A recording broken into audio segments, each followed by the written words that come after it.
I've been running Ogre Mournfangs as my proxies for Centaur Chariots. Excuse me, Tuskgore Chariots. So here they are. There you go.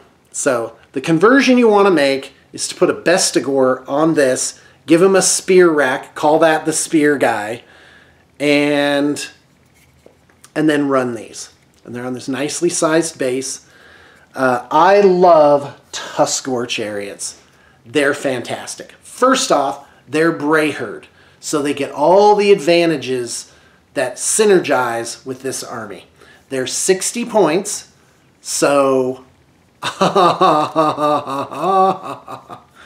they're great. They get a total of 7 attacks, 10 attacks on the charge. They're not that powerful. These guys are going to maybe slice off a wound or two every time.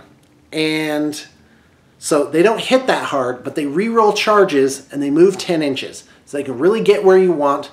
And they are beast bodies. They have 6 wounds, a 4-up save. So they have sort of that conservation of points versus defense, which is really nice. And I've had a great time with them. Like, you just run them with your guys. So if they charge and you keep them maybe a little back, depending on the situation, you keep them a little back, you bring up your beast bodies onto an objective, and then keep the chariot also on the objective.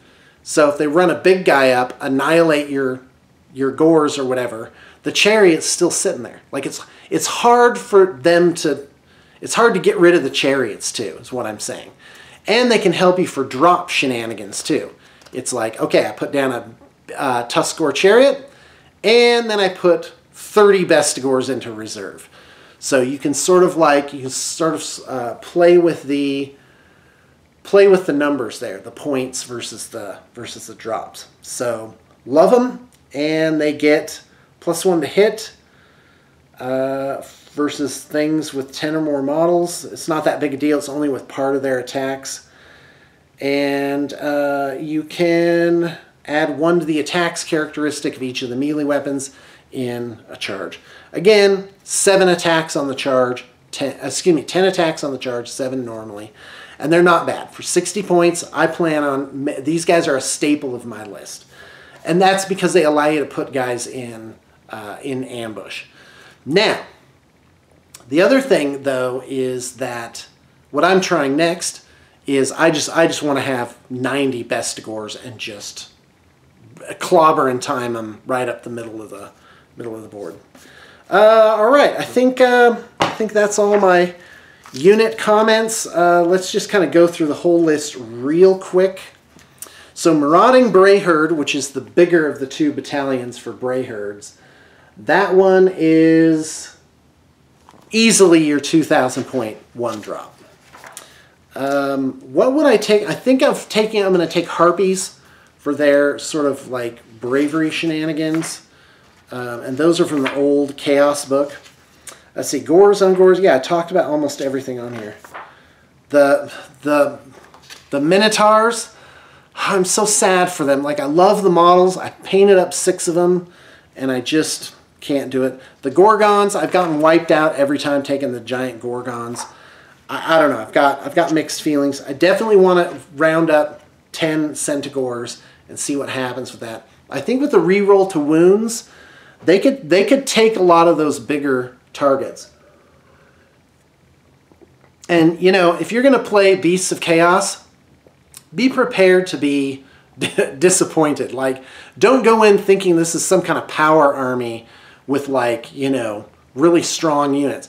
The strength of the Beastman army really is its beast bodies and that slight savage edge of just being able to do wounds with your heavier hitters.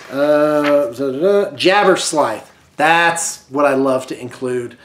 What they do is they have acid blood. So if you do wounds to them in melee, they do mortal wounds back from just dying. So love those guys. Not impressed by Chaos Gargant or Chimera. Razor Gores, they're pretty good. They're 40 points each, 4 wounds, 5 up save, and they can run around. So, and it's a great modeling opportunity too, because the razor gore could be lots of different things. It could be a gore with, you know, maybe like spines, kind of, like you could make a lot of things to stand in and just be like, hey, these are my razor gores, you know, like maybe you could make guys with like 4 arms and they have like axes in every arm. Those are the razors or whatever. Definitely, so a lot of modeling possibilities there. And then of course you're into the Zongors, which supposedly are really good, but I don't have any and I'd rather just make another army than include them. Guys, that's all I got to say about Beasts of Chaos.